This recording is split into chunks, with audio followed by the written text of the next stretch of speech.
Bon, ce n'est pas très difficile de s'en apercevoir. Aujourd'hui en France, l'agriculture est en crise. Jusqu'à la prochaine diminution drastique du prix des céréales sur le marché international, les grands céréaliers s'en tirent plutôt bien. Par contre, les éleveurs sont vraiment en grande difficulté, étranglés par l'accroissement du prix des aliments pour bétail, d'un côté, par la diminution du prix du lait et de la viande sur les marchés internationaux, d'autre part. Et, curieusement, les éleveurs, les organisations syndicales qui les représentent en tout cas, au lieu de demander plus de régulation des marchés, le marché des aliments, le marché des produits agricoles aujourd'hui est totalement dérégulé. Plutôt que de demander plus de régulation des marchés, j'ai entendu personne, par exemple, revendiquer le retour des quotas laitiers ou des mesures de ce type, qui ont été abandonnées il n'y a pas très longtemps, et qui sont pour une bonne part dans cette crise actuelle de l'élevage. La revendication, c'est plutôt, et assez curieusement, assez paradoxalement, diminuer la réglementation, abolir même éventuellement la réglementation environnementale. Parce que les exigences de protection de l'environnement créeraient des situations où la compétitivité de nos éleveurs, de nos agriculteurs serait diminuée sur les marchés internationaux. Alors voilà la situation, et ce que je voudrais vous proposer, c'est un regard un petit peu plus en retrait, un petit peu de recul par rapport à ces questions, avec l'œil du biogéochimiste, de celui qui regarde comment fonctionnent les flux de matière dans ce système agroalimentaire, de manière à y voir un peu plus clair, et peut-être prendre une position sur ce que pourrait être l'agriculture de demain, face à ce qu'est aujourd'hui l'agriculture de ce début du XXIe siècle. Il est exact que l'agriculture française est extraordinairement spécialisée, concentrée, dépendante, ouverte sur les marchés internationaux. Une simple petite carte de la répartition du bétail, de la densité de bétail par hectare de surface agricole montre une zone qui est essentiellement le grand bassin parisien, spécialisée à outrance dans la céréaliculture, avec quasiment plus d'élevage. L'élevage a été retiré, a été repoussé vers les marges de cet espace, notamment vers le Grand Ouest, où il s'est concentré à l'extrême, tandis que l'Est et le Sud de la France est encore caractérisé par des systèmes un peu plus diversifiés de polyculture-élevage. C'est vrai aussi que ces zones spécialisées en céréaliculture du bassin parisien sont essentiellement tournées vers l'exportation. La production céréalière de ce grand bassin, de ces grandes zones de céréaliculture est pour 80% destinée à l'exportation. Dans le même temps, c'est vrai que c'est le Grand Ouest, la Bretagne, le Cotentin, l'aval du bassin de la Loire, nourrissent avec leurs protéines animales bas de gamme le reste de la France. Mais elles ne font cela, ce système ne fait cela qu'à grand renfort d'importation assez massive de soja en provenance d'Amérique latine. Un système donc qui globalement exporte des céréales et importe une quantité pratiquement équivalente de protéines sous forme de soja. Un système donc très ouvert. Je vous ai parlé de flux, effectivement. Un petit mot, je vous ai parlé de flux d'azote. Toutes ces flèches étaient exprimées en kilotonnes d'azote protéique. Il faut bien trouver effectivement une unité commune pour comparer le soja et le blé, pour comparer les salades et les patates, je veux dire. Les protéines, c'est une bonne mesure pour ça. Les protéines et l'azote, parce que l'azote se trouve dans les protéines. Donc les protéines, c'est une bonne mesure pour faire cette comparaison, pour avoir un point de comparaison entre ces différentes productions agricoles. L'azote, c'est aussi l'élément principal limitant la production agricole. Et donc je vais vous parler encore d'azote quand je parlerai de fertilisation, d'engrais. Et les protéines, c'est aussi l'essentiel de notre alimentation. On va parler aussi d'alimentation, puisqu'on parle de système agroalimentaire. Or, la ration de protéines qui nous est nécessaire, le minimum vital de ce point de vue-là, c'est 60 grammes par personne et par jour. Ça fait 10 grammes d'azote, ça fait 3,6 kilos d'azote par an qu'il nous faut ingérer. Et cela, finalement, quelles que soient nos activités physiques. Vous êtes sans doute habitué à parler, vous qui faites des régimes peut-être, à parler en calories, parce que c'est généralement de cette manière-là qu'on comptabilise les régimes alimentaires. Les calories qui nous sont nécessaires dépendent très fortement de notre activité physique. Les protéines, pas. Les protéines, c'est quasiment un invariant. Il nous faut renouveler nos tissus. Et pour cela, nous avons besoin de ces 3,6 kg d'azote par an. Ces 3,6 kg d'azote par an et par personne, on les trouve dans les céréales, sans problème. On les trouve aussi dans une autre classe de plantes cultivées, les légumineuses, les haricots, les pois, les lentilles. Ce qui est bien, c'est de mélanger les deux, parce que les acides aminés, qui sont les constituants des protéines, sont un petit peu déséquilibrés dans les céréales. Les céréales manquent un petit peu d'isoleucine et de lysine, peu importe, tandis que les légumineuses possèdent de l'isoleucine et de la lysine, mais sont un petit peu carencées en méthionine et en tryptophane. Donc l'idéal, c'est, si on veut être végétarien, c'est d'avoir un régime qui mélange, qui associe des céréales et des légumineuses. Ou alors qui associe aux céréales ou aux légumineuses un petit peu de protéines animales qui, elles, sont assez bien équilibrées en termes d'acides aminés. Donc voilà comment on peut se débrouiller pour acquérir ce régime alimentaire de base indispensable. Bon, il se trouve, je reviens aux caractéristiques du système agroalimentaire français, il se trouve qu'en France, chaque habitant consomme à peu près 2 fois la quantité basale nécessaire, recommandée par les diététiciens. Il se trouve aussi qu'en France, on consomme à peu près 2 fois plus que la moyenne des habitants de la planète en termes de proportion de protéines animales dans notre régime alimentaire. Ça n'est pas sans conséquence. Ça n'est pas non plus tellement ancien. Je veux dire, c'est une évolution qui date d'une 50aine d'années, à partir des années 50. Le régime alimentaire moyen français s'est appauvri en céréales et s'est accru très fortement en proportion de viande et de produits laitiers. On est passé de 40% de protéines animales dans notre alimentation à 65% aujourd'hui. Et cette évolution s'est accompagnée d'une augmentation assez spectaculaire de la prévalence de l'obésité, avec toutes les maladies qui vont avec, maladies cardiovasculaires, cancer du côlon, etc., etc. Voilà donc les caractéristiques du système agroalimentaire français aujourd'hui. Je voulais donc, pour vous expliquer comment on en est arrivé là, faire un petit, prendre un petit peu de recul historique. Comprendre d'abord ce que c'est que l'agriculture. L'agriculture, c'est au fond un ensemble de pratiques qui permet d'extraire des protéines d'un sol cultivé en s'assurant de la pérennité de cette action et donc de la restitution au sol d'une quantité d'azote équivalente à celle qu'on vient d'extraire par la récolte. Cette restitution, elle peut se faire, elle se faisait dans les premiers modes d'agriculture en laissant la forêt faire le boulot. La forêt, les milieux semi-naturels ont dans leur cortège floristique suffisamment de plantes, notamment des légumineuses, capables de fixer l'azote inerte de l'atmosphère en azote réactif et donc d'enrichir le sol en azote. Leurs racines permettant aussi d'aller chercher dans les minéraux profonds le phosphore et les autres éléments nécessaires à la fertilité du sol.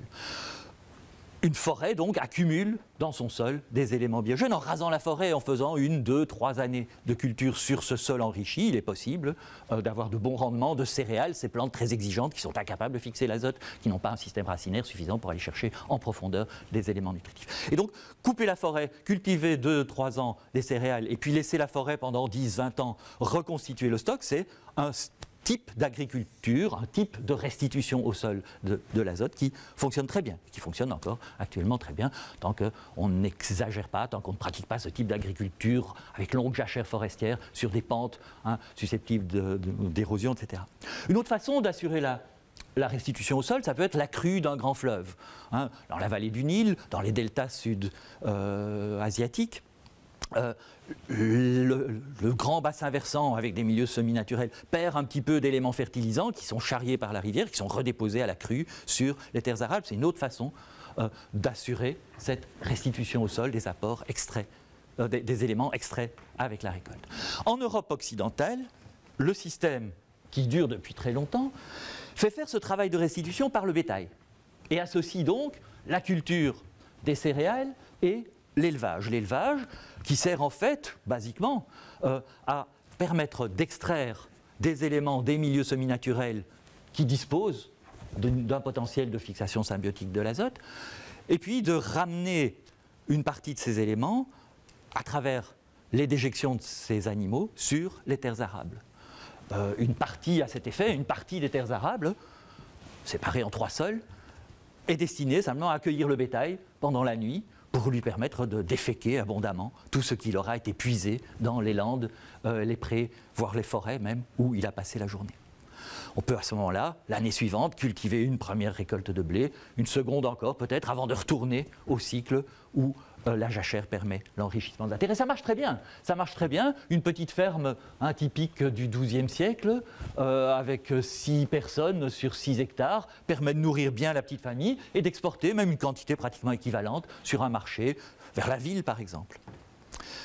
Ce système, il est perfectionné très très fortement au XIXe siècle, lorsqu'on s'aperçoit qu'on peut très bien, plutôt que d'avoir une jachère où le bétail vient passer la nuit, on peut cultiver des légumineuses, on peut cultiver du trèfle, de la luzerne, et en nourrir le bétail à l'étable. On récupère ces déjections à l'étable, avec plus d'efficacité peut-être, il y a moins de pertes, et on accroît surtout la quantité de bétail qu'on peut nourrir, avec une quantité de prés éventuellement même inférieure. Ça permet d'augmenter très fortement les rendements céréaliers, de nourrir les exploitants et d'exporter une quantité beaucoup plus importante vers un marché extérieur. Ce que je vous décris là, c'est la ferme des Buteaux, celle que Zola raconte dans La Terre. C'est la reconstitution des flux d'azote dans la ferme des Buteaux de La Terre de Zola. Mais c'est le système qui domine totalement dans le bassin parisien au XIXe siècle et qui va permettre à Paris, qui compte déjà 5 millions d'habitants à la fin du XIXe siècle, d'être nourri par un espace qui ne dépasse pas beaucoup le bassin de la Seine, qui est en gros le bassin parisien. Un système donc qui est complètement basé sur l'association de l'agriculture et de l'élevage. Cette image, c'est une affiche de 1900, cette image qui montre la perception qu'ont les agriculteurs de leur richesse, on voit bien que la moisson est associée à ces gros bovins qui certes tirent les chariots, qui certes produisent de la viande et du lait, mais qui sont surtout à l'origine de la fertilité des sols, parce que ce sont eux qui assurent la restitution au sol des éléments fertilisants produits fixés par les légumineuses en quelque sorte. Tout va basculer à l'aube du XXe siècle, lorsque Fritz Haber découvre le procédé qui permet de faire en laboratoire, de faire en usine bientôt, ce que font les légumineuses dans leurs racines. C'est-à-dire fixer l'azote atmosphérique, le transformer en une forme réactive utilisable par les plantes. Fritz Haber ne s'occupe pas beaucoup d'agriculture. Sa préoccupation, c'est de faire des explosifs. Et il va participer très activement au carnage que constitue la Première Guerre mondiale. Au passage, il mettra aussi au point quelques gaz de combat très très efficaces. Mais une fois la guerre terminée, les affaires continuent parce qu'on est maintenant capable de produire des engrais, de tirer du stock d'azote atmosphérique, de quoi injecter, de quoi restituer au sol ce que la récolte en a éliminé. Et depuis 1980, on est entré dans un régime où à l'échelle de la planète, l'industrie, et le procédé Haber-Bosch en particulier, fixe autant d'azote que l'ensemble des processus de fixation symbiotique naturels, biologiques. Ça change complètement le paysage, ça change complètement le paradigme de l'agriculture. Et ces affiches, qui datent d'à peine 20 ans plus tard que celles que je vous ai montrées, montrent ce basculement. Regardez cette paysanne avec sa jupe rouge, son chapeau de paille, assise sur une gerbe de blé. C'est la même que celle de tout à l'heure, mais derrière elle, on ne voit plus de bovins.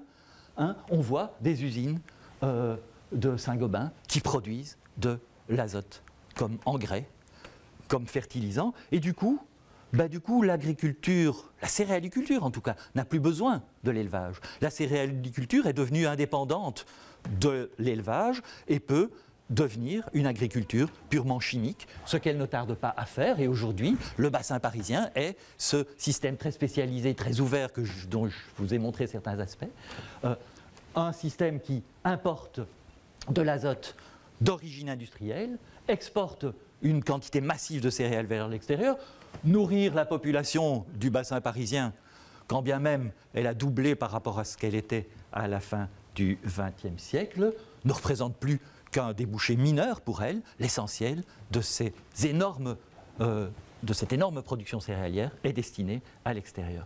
Cependant, il faut bien manger un peu de viande, d'autant que le caractère carnivore de la population s'accroît. Et pour cela, on fait appel à d'autres régions qui, comme je vous le montrais, sont obligées d'importer massivement des aliments pour bétail à travers l'océan.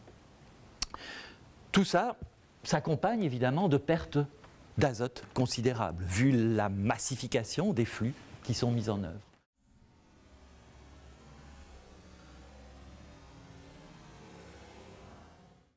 Des pertes considérables vers l'atmosphère, vers les hydrosystèmes, responsables donc de pollution atmosphérique, de pollution des eaux souterraines, des eaux de rivière, des eaux marines côtières. Donc arrêtons-nous un petit peu sur ces pertes liées à l'utilisation massive d'engrais en quantité qui sont forcément plus importantes que ce que nécessite la simple restitution. Et la différence précisément entre les apports d'azote au sol et l'exportation par la récolte représente ce qu'on appelle le surplus.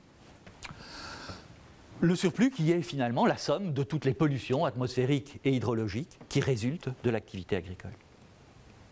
Si je porte ici le rendement, donc l'exportation d'azote par la récolte en ordonnée, en fonction de la quantité d'azote apportée au sol, sous forme d'engrais synthétiques, mais aussi d'ailleurs sous forme de fixation symbiotique ou de dépôt atmosphérique ou d'autres sources. Il existe une relation entre ce rendement et la quantité de fertilisation totale. Une relation qui n'est pas linéaire, une relation qui tend forcément vers un plateau lié simplement à la physiologie des plantes, une fois la limitation par la disponibilité de l'azote atteinte. Une relation telle que plus on fertilise, plus l'écart entre l'exportation et la fertilisation est importante. Et ça, c'est le surplus. Ça, ce sont les pertes environnementales. Alors, il y a deux manières de diminuer ces pertes environnementales. Soit on diminue la fertilisation en diminuant un peu, mais pas de manière proportionnelle, moins que proportionnelle, le rendement. Soit on tâche, en améliorant les techniques agronomiques, d'augmenter le rendement pour une même quantité d'azote apporté, d'augmenter l'efficience finalement d'utilisation de la fertilisation. Alors, si on regarde les trajectoires décrites en termes de rendement en fertilisation de différents pays sur une cinquantaine d'années, depuis que les statistiques de la FAO sont disponibles en fait, simplement, on constate trois types de trajectoires. Alors, la Chine est intéressante parce qu'elle montre une trajectoire hyperbolique tout à fait nette et uniforme. La Chine, depuis 1961, a augmenté certainement d'un facteur 4 à 5 sa productivité agricole, mais ça c'est au prix d'une multiplication par un facteur 10 à peu près de la quantité d'engrais mis en jeu, et donc aussi d'une augmentation très spectaculaire de l'écart entre fertilisation et rendement, donc du surplus, donc de la pollution générée dans le système.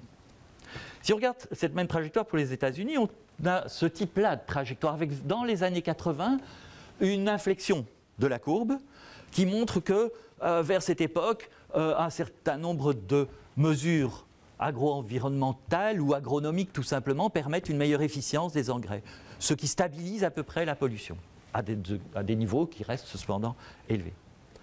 Alors, ce qui est intéressant, c'est de regarder le cas de la France. Et c'est le cas de pratiquement tous les pays européens que nous avons analysés.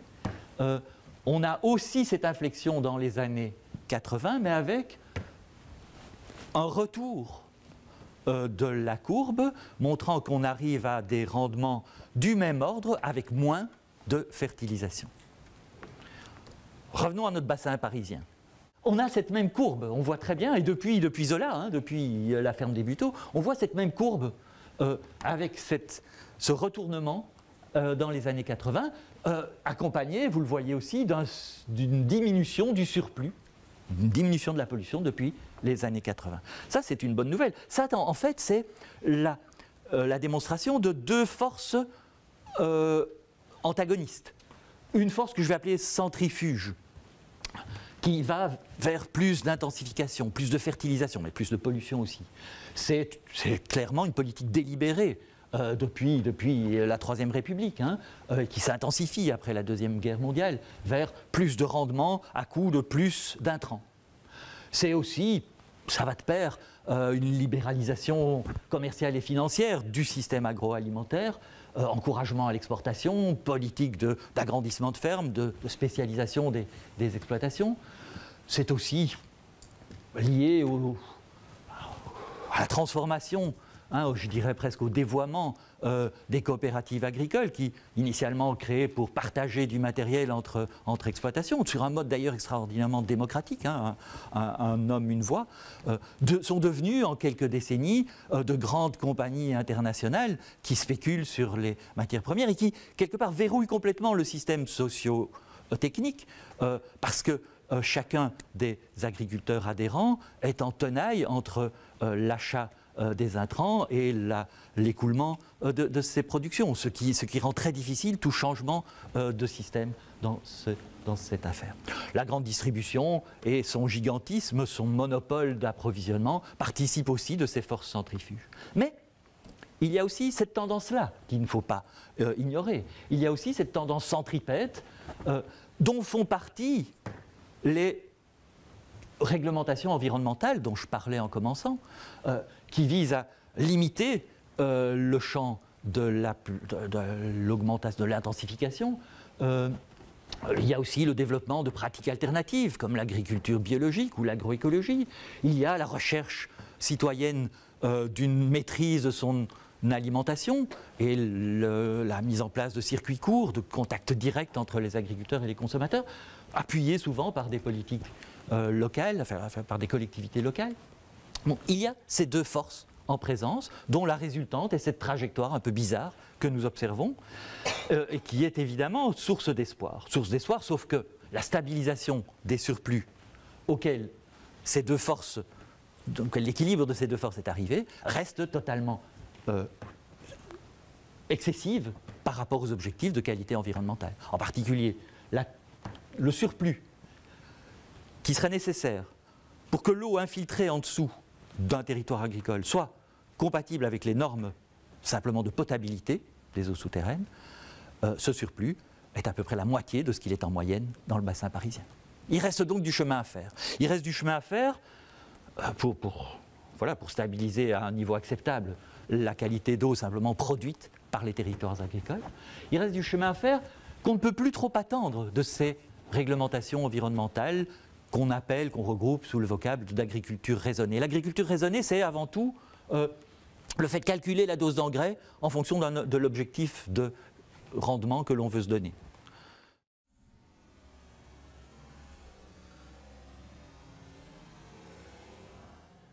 Si on regarde aujourd'hui pour les principales rotations de cultures, successions de cultures qui dominent dans le bassin parisien, c'est souvent des successions très courtes, colza, blé, orge, ce que serait leur position dans ce diagramme rendement-fertilisation, si les préconisations d'équilibre de la fertilisation étaient appliquées, eh bien on retrouve en fait la situation observée actuellement. Donc ça veut dire que ces réglementations sont effectivement appliquées, mais ça veut dire aussi qu'elles ont stabilisé la concentration de l'eau produite à un niveau qui reste 2 fois trop élevé.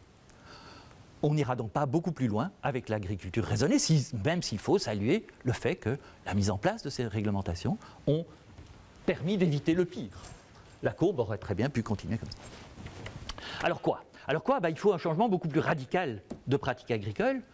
Et un exemple de changement beaucoup plus radical de pratique, c'est par exemple ce que font les agriculteurs biologiques qui, par leur cahier des charges, mettent en place des systèmes qui se passent d'engrais de synthèse et qui se passent aussi de pesticides, d'herbicides en particulier.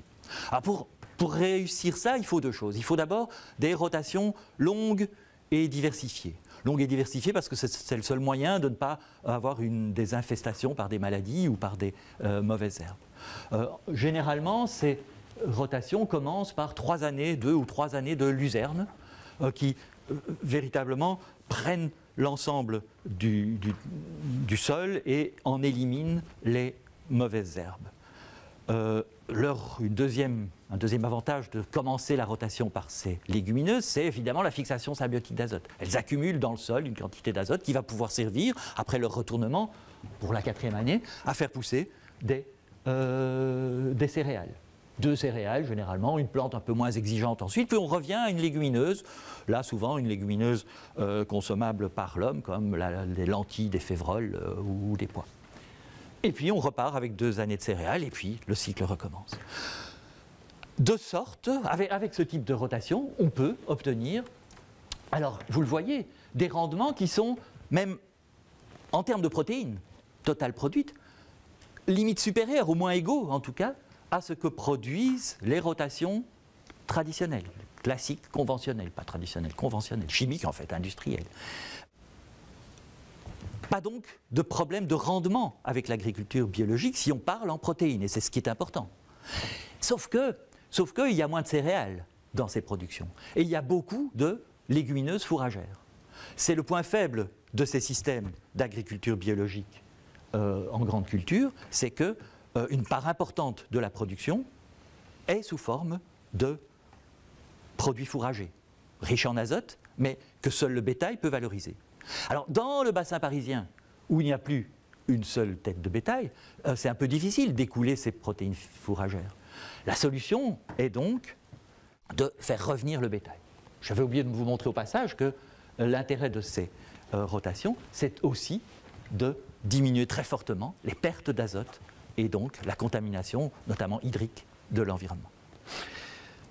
Reconnecter, bon, juste un exemple de reconnexion de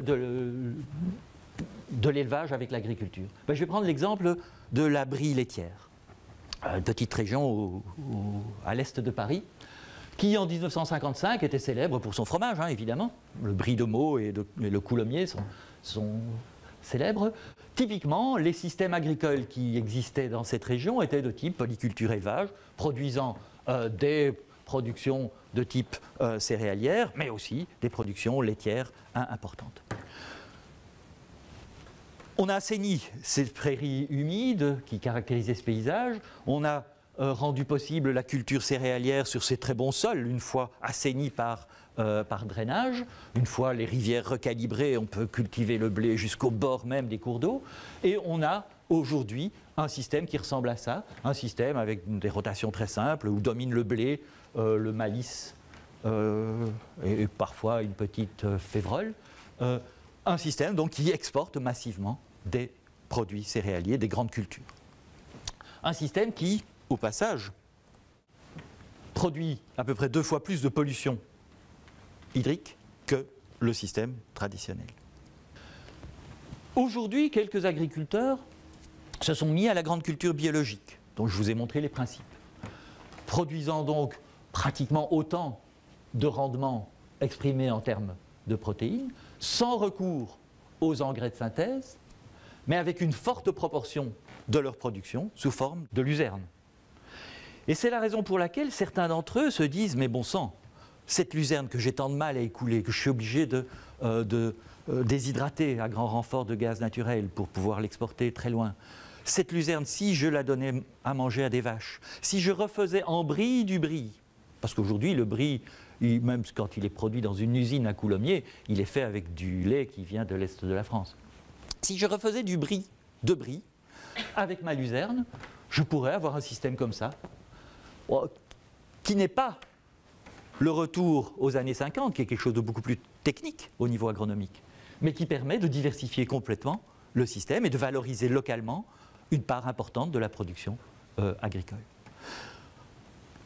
Un tel système est parfaitement possible, un tel système est particulièrement vertueux, vous le voyez, en termes de pollution hydrique générée.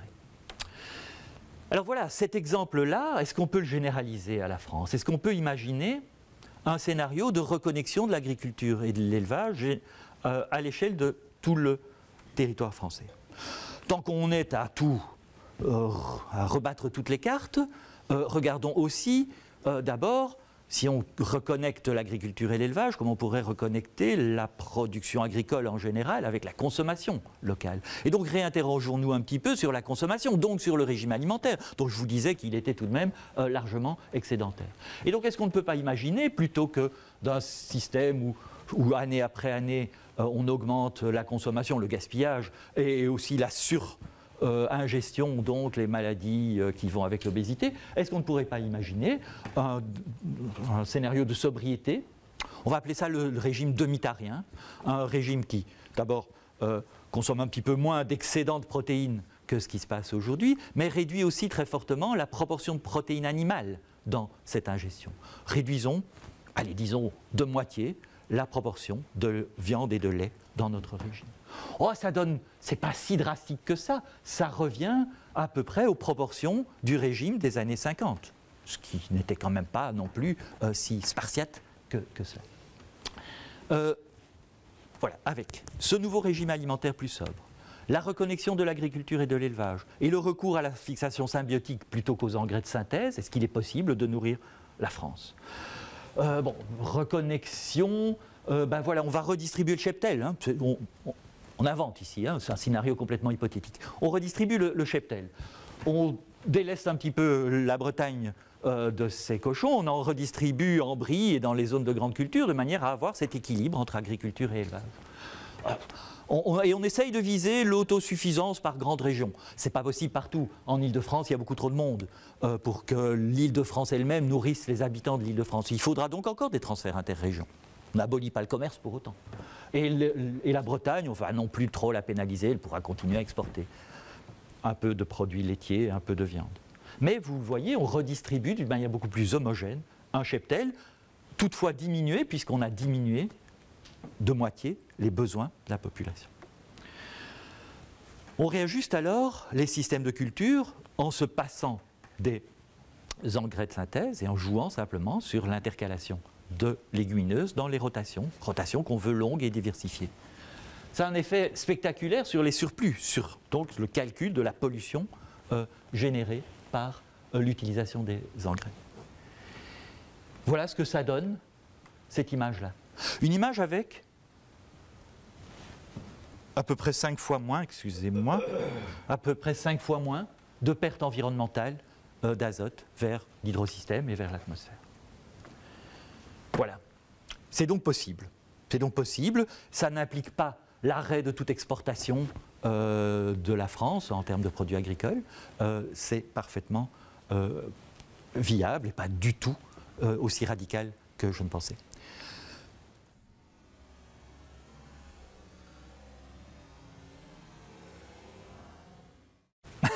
Vous allez me dire, bon, ça c'est typiquement un scénario pour Bobo, hein, qui veut manger du brie et qui se fiche pas mal de la faim dans le monde. Et effectivement, il y a tout un discours qui légitimise ces mouvements d'intensification et de spécialisation de l'agriculture. C'est vrai que la population mondiale va augmenter jusqu'à 9,5 milliards d'habitants sans doute dans les années 50. Après ça rediminuera, hein, donc on va atteindre un pic là. Mais comment s'y prépare-t-on? Certains disent non seulement la population va augmenter, elle ne va pas doubler, mais elle va augmenter, mais aussi les gens voudront manger plus de viande. Et donc pour cela, il faut doubler la production agricole pour nourrir non seulement les 2 milliards d'habitants en plus, mais pour nourrir aussi tout le cheptel nécessaire pour assurer leur ration animale. Et donc doubler la production agricole, c'est soit doubler l'étendue des terres cultivées, mais alors adieu la forêt amazonienne, ou bien c'est doubler la productivité de l'agriculture aujourd'hui. Et alors bonjour les pesticides, les OGM et les engrais. De surcroît, disent ces voix, il est beaucoup plus intelligent de produire dans chaque région ce que cette région fait le mieux, en comptant sur le commerce international pour redistribuer les choses là où on en a besoin, plutôt que de produire de tout partout pour satisfaire une demande locale. Ça, c'est pas du tout rationnel et pas du tout efficace. D'autant que le commerce international transocéanique par container, ça coûte pas cher. Alors, bon, il y a quelque chose d'interpellant dans cette argumentation. Et c'est vrai que les capacités et potentiels agricoles, agronomiques des différentes régions du monde ne sont pas du tout les mêmes entre les différentes parties du monde. Comment est-ce qu'on peut donc vivre avec ça? Comment est-ce qu'on peut imaginer, dans ces conditions, un scénario qui reproduit un petit peu ce que je vous ai montré pour la France? Vite fait, la trajectoire que le système monde a suivi depuis 1961, en 50 ans, vous voyez une multiplication par un facteur 3 à peu près de la production agricole, mais par un facteur 10 de l'utilisation des engrais agricoles, par un facteur 10 aussi pratiquement, ou 7, du commerce international. Le commerce international est devenu quelque chose d'extrêmement important à l'échelle mondiale. Ça représente à peu près 30% de la production agricole. 30% de la production agricole mondiale transite d'un continent à l'autre.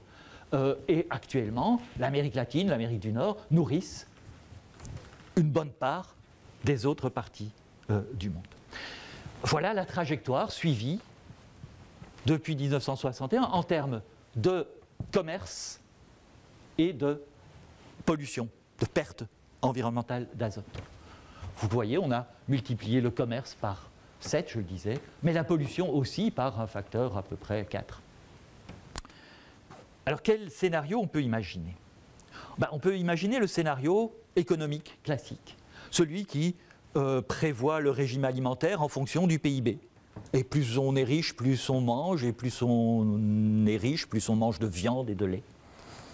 Pas forcément, mais c'est les lois économiques qui montrent ça. Si on extrapole ça, si on distribue aussi la production entre les régions en fonction du poids actuel qu'elles ont et de l'évolution de la compétitivité sur les marchés internationaux, voilà la trajectoire qui sera probablement suivie selon ces modèles un peu tendanciels. Un accroissement important de la pollution, un accroissement très important du commerce international.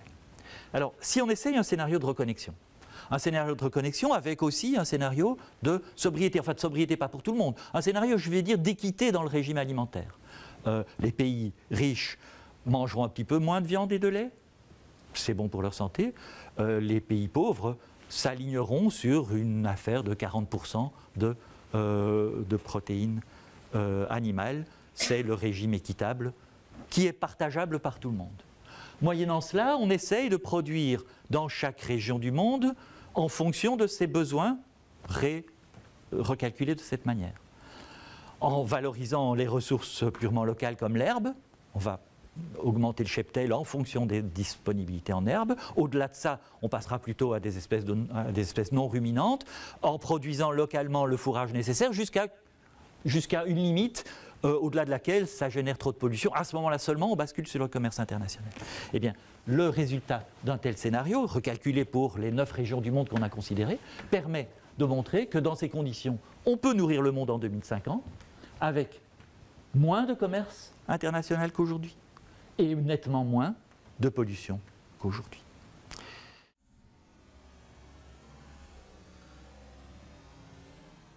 On peut penser global et manger local. Il est possible parfaitement d'imaginer une agriculture qui soit moins intensive en azote, qui soit plus centrée sur la souveraineté alimentaire,